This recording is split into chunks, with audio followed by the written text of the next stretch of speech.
What's going on, YouTube? My name is Skill87, and today's video I just want to talk about what I feel needs to be changed for Final Fantasy XIV and Rumbleborn to help keep the player crowd interested. Now, Final Fantasy XIV 1.0 was a mixture of awesome and a hot mess, and Yoshida did a bang-up job, and 2.0 is fucking awesome. I love it to death. I really love this MMO, but of course, we just hit the very first month, and now you have to actually start paying to play the game. So this is where the true test of its survival is going to kick in. Now, granted, Final Fantasy has a big advantage over many other MMOs. The fact that it's Final Fantasy is a worldwide loved game, so that alone is going to keep this game on its feet. Two, the pay-to-play concept is very appealing because pay-to-play attracts the right people. I feel that I'd rather play an MMO. I'd rather dedicate my time to an MMO that I have to pay for and pay a monthly fee. Why? Because this attracts the right people. My big thing with free-to-play versus pay-to-play is ultimately I feel that free-to-play attracts the wrong gamers because anyone could just straight up download the game and fuck around with people and they lose nothing because they didn't pay a dime to play the game. Free-to-play also secretly means pay-to-win. Pay-to-play, to me, personally, I feel attracts the right kind of gamer. You have to buy the game, you have to pay a monthly fee, therefore, you actually want to play the game. You want to enjoy it. You want to progress. You want to meet new people and go on adventures with people and actually enjoy what the game is all about, not be a fucking dick. So that's how I feel about pay-to-play versus free-to-play. I personally do not enjoy free-to-play games at all because you can just buy whatever you want and there's no sense of accomplishment. Pay-to-play, nothing's handed to you. And luckily, Final Fantasy MMOs are known for not going free-to-play. Final Fantasy XI is one of the oldest MMOs ever, and it is still pay-to-play, okay? So all those people talking about, I'll wait till Final Fantasy XIV and Rumbleborn becomes free-to-play, you'll be waiting possibly over a decade, if not longer, because the Japanese players who typically, not even typically, they actually run the game, they refuse for this game to turn into pay-to-play.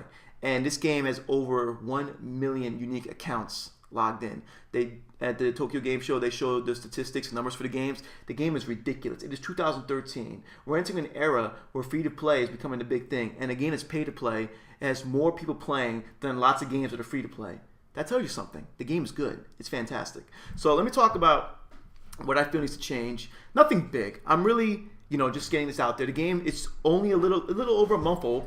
It actually has more content than most games do after months. And there's just so much to do. Now, a lot of people talk about there's a grind in this game. I truly feel that you don't know what a grind is unless you play Final Fantasy XI. Talk to me if you play Final Fantasy XI, where getting from 70 to 75 took potentially 1 to 2 weeks. Okay, I got 44. I got last night. I played my Paladin and through the Fate parties at Camp Blue Fog. I went from 44 to 50 in about 6 hours with a couple breaks here and there. That's not grinding. If today's generation honestly considers getting 1 to 50 in a week grinding, you don't know what grinding is. Okay, back in the days of Final Fantasy XI, going from 1 to 75 took possibly months, and it was worth it. You felt like you really accomplished something. When I get from 1 to 50 in Final Fantasy XI 2.0, it's more like okay, I got the 50 now. Let me go do other shit. But let's talk about what I feel needs to change. I feel dungeons need to offer more experience because there's several ways to EXP in this game. Levies, which are relatively useless unless you're crafting. Crafting levies are awesome, but EXPing levies are pointless. Why? Because fates are better. Dungeon EXPing is pointless. You do dungeons in this game to progress in the story, and you would go back to said dungeons to get, some nice experience points and some ethereal armor. But there's no real point because what's the point of spending hours and hours and hours in a dungeon? Hypothetically speaking, you will do about 3 to 4 hours in one dungeon. You spam the dungeon over and over for 3 to 4 hours, and you get about less than 300,000 experience points. Versus, you can get 300,000 experience points just doing fates in an hour and a half. So why would you bother going to the dungeon over and over? I feel dungeons need to offer more money. Dungeons need to offer more rewards, like just have a bigger chance to get the ethereal armor versus the bullshit sometimes that drops from the chest, and offer more experience points. I feel that spending an hour and a half sometimes in a dungeon to only get 50,000 experience points is nonsense. The dungeons are they're fun, but to grind them, there's no real point regardless of how fun they are, because why would I spend time grinding a dungeon when I could just go on a fate party? Fate parties are awesome and bad at the same time. They're awesome because you can EXP at your own pace. You know, you can join a fate party, get your mad EXP, then quit. Then you make a shot again. Shot party, fate party needed. You get into a fate party real quick. Fate parties never have to be balanced. It doesn't have to be a tank and the DPS and healers. You can have 7 healers in one tank. You can have whatever setup you want. This is great and bad at the same time because people will ultimately go from 1 to 50 in fate parties and not actually learn their job. In XI, you went from 1 to 75. When I played, you went from 1 to 75 and you actually earned it. Even if you had a person power leveling you, you still had to actually fight the mobs. You still had to actually tank. You still had to actually heal. You still had to actually debuff. And XIV 2.0, when you're in a fate party, all you really got to do is go up to a group of mobs, hit them once or twice, bam, your credit is awarded to you. You're not actually learning your job. So then when you get to level 50, you go into the dungeons such as Endapper's Keep or Cash Meridian or Praetorium, you're a tank and you don't know what the fuck you're doing because you have all these cool moves you don't know how to utilize and you're all like, why don't the mobs stay on me? I provoked them. I ran into so many tanks, healers, and DPS that do not know how to play their jobs because all I did was fake grind. So fake grinding is effective. It works and it offers lots of EXP and it's a fun way to gain experience without having to, in a sense, work. But it takes away from the learning experience of your job unless you actually know what you're doing. Like I played Paladin and I learned the job in a day. But I play Warrior and I've been playing MMOs for years, so I understand the concept of tanking. But the guy who just got his PS3 or just got his gaming PC and gets from 1 to 50 in a few days on his Paladin or Warrior, and he just jumps into a dungeon and he wants why everyone's yelling at him, and he's all like, well, I got from 1 to 50 in 2 days and through fates, and I'm gonna be the first guy to face palm like, dude, you don't know what the fuck you're doing because you fucking, in a sense, took the easy way out. So there needs to be some kind of balance to this. I'm not saying change the formula. I'm saying give players more reason to go into a dungeon. Because when you're in a dungeon, you're forced to actually do the dungeon. You're forced to heal properly, DPS properly, tank properly. So give dungeons more money, more XP, and higher chance of good loot. So players will feel more of an incentive to go into a dungeon and actually learn their jobs. Another thing we'll talk about is how the mythology system works. Mythology, there's tones of philosophy and tones of mythology. Tones of mythology are used to get AF2 and upgrade your relic weapons to the +1 versions. You can get 300 per week. Now, what the problem with the current mythology system is, there's only a couple ways to earn mythology tomes. You can do the 3 hard primals or Mdapper's Keep. And this is annoying as shit. And hopefully when they introduce the Crystal Tower in 2.1 or the PvP Arena in 2.1 or 2.2 or whatever, there's going to be more ways to get Tomes Mythology. I would love for there to be ways to get Tomes Mythology on your own. Simple, like maybe a different quest that don't require, to do Endapper's Keep over and over. Endapper's Keep is a dungeon that you unlock via the main story quest or side quest, I totally forgot. And you technically have to beat it successfully 8 times to max out your Tomes of Mythology. And then once you get 300 for the week, you don't have to technically do Endapper's Keep. You can do Castrum or you can do Praetorium to get your 100 Tomes of Philosophy. The reason people do Endapper's Keep is 1, you get 80 Tomes of Philosophy, 40 Tomes of Mythology, and you get a bunch of free level 60 gear. So with this dungeon, I successfully decked out my Paladin, my Warrior, and my White Mage, Monk, and Dragoon have all nice level 60 gear, and I have a bunch of Garuda weapons, and all my characters are decked out basically. But it's annoying because I have to spam this dungeon every Monday, Tuesday, Wednesday.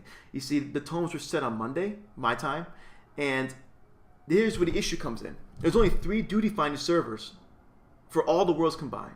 So what happens is Monday, Tuesdays, typically, not now because for some reason there wasn't really any lag yesterday, but Monday, Tuesdays are the worst times to do Endapper's Keep for me.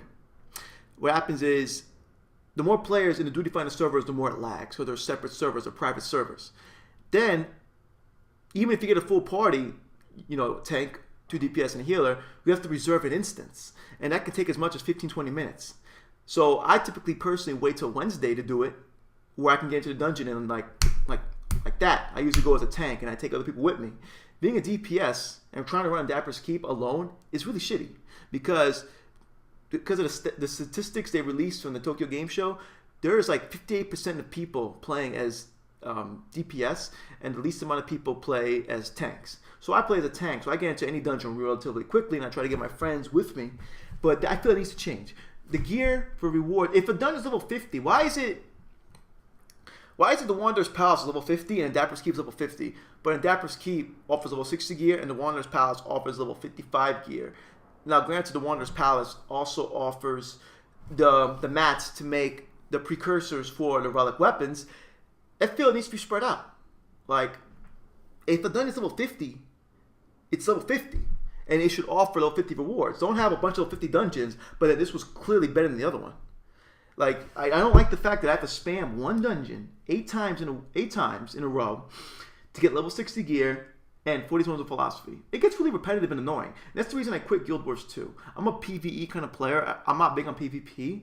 I'm not big on world versus world or giant battles where everyone's getting fucking owned. I like to play with a couple people and my friends and rock some dungeons. The problem I have with Guild Wars 2 is I had to do Citadel of Flame like 10, 15 times a day. It was annoying. Very annoying. I do not want to see that happen to Final Fantasy XIV. I don't mind spamming dungeons. I really don't. I don't want to spam the same goddamn dungeon over and over. So please, Square Enix, spread out their rewards. Spread them out. For dungeons level 50, let it offer Tomes of Mythology. So that come Monday, when the tomes are set, everyone isn't fucking doing Dapper's Keep. It's annoying. There's no reason why one dungeon offers everything at this very moment. Hopefully when the Crystal Tower comes and Square Enix, they're watching the numbers of the dungeons, they realize that Dapper's Keep is the most spammed dungeon in the game. I'm tired of fighting that fucking squid. I'm tired of fighting the fucking wall. I'm tired of fighting that anorexic dragon. It's annoying as shit. It's an easy dungeon, but it's annoying as shit. Please just fix that. Por favor. So Square Enix needs to fix the concept of dungeons to offer more experience points to give players more of a reason to actually go to them in EXP over Fates, and they need to spread out the rewards for these level 50 dungeons. They need to spread out the mythology and the gear.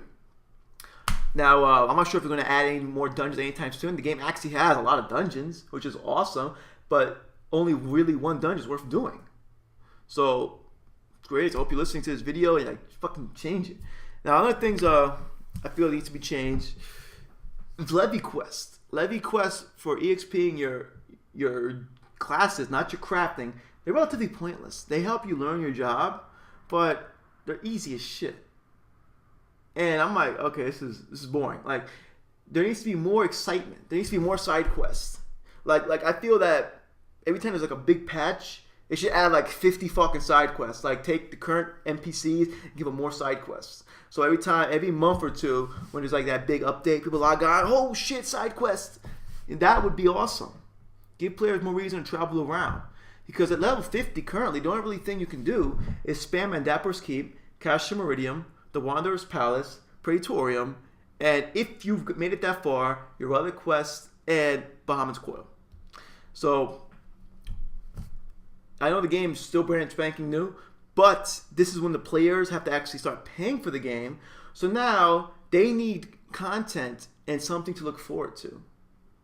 You see, when you run out of side quests and you want to level up a different class, you feel, in a sense, not intimidated, but you feel like now I gotta do a million fucking Fates for hours. There needs to be more ways, or more, like I said, I'm using this word again, incentive to EXP other ways than just spamming Fates. So that's pretty much what I got to say. Thank you for watching my video. I'm gonna start doing my videos more often. My recording equipment got kind of fucked up. I don't know what's going on. Every time I use PlayClaw on my PC, it has like a static effect. So I'm gonna do these videos. I can upload them in like 2 seconds. I degrade the quality so they're like real small files. This is much better.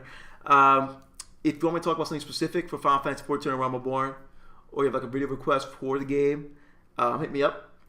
And I play an Excalibur. I play a Roganin now because only 7% of players worldwide play as Roganin, so I want to feel unique and cool and big and bad. But I play an Excalibur. My in-game name is Ismael Mercado. No, I'm not fucking Arabic. Stop asking. Yeah. So catch you guys next video. Deuces.